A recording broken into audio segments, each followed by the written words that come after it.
রকম থাকে এই দেশের। জাকের পার্টি চেয়ারম্যানের পক্ষ হইতে দেশবাসীকে শুভেচ্ছা এবং অভিনন্দন। জাকের পার্টি মহামান্য চেয়ারম্যান মহোদয় 300 আসনে নির্বাচন করবেন।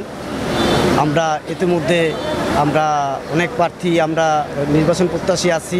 যেমন নামবো ঢাকা 7 আসনে আমি আছি, সামিয়াল আর হালিম ভাই আছেন। আমাদের কোনো দ্বিধাদ্বন্দ্ব নাই, আমাদের ভিতরে কোনো হানাহানি নাই। মোস্তফা বিন ফয়সাল মুজাদ্দিদি সাহেব জাকের পার্টি মহামান্য চেয়ারম্যান মহোদয় আমাদেরকে যেভাবে নির্দেশনা দিবেন এই দেশবাসী দেশ গড়ার জন্য, দেশবাসীকে বাঁচানো করার জন্য আমিন ফয়সাল মুজাদ্দিদি সাহেবের নেতৃত্বে আমরা কাজ করব দেশবাসী বাঁচানোর লক্ষ্যে, এই দেশের মানুষকে বাঁচানোর লক্ষ্যে। জাকের পার্টির 36 বছর প্রতিষ্ঠা উপলক্ষে জাকের পার্টির নেতাকর্মীরা যে সকল উন্নয়নমূলক কাজ করেছে একমাত্র জাকের পার্টির চেয়ারম্যান মহোদয়ের নির্দেশে। আপনার করোনা থেকে নিয়ে চিন্তা করেন, তারপরে 24-এর বন্যা থেকে চিন্তা করেন, জাকের পার্টির প্রত্যেকটি সৈনিক, প্রত্যেকটি নেতাকর্মী তারা সাঁতার কাটিয়ে কলা গাছ দিয়ে ভাড়া বানিয়ে তারা যে বন্যাত্ম মানুষের কাছে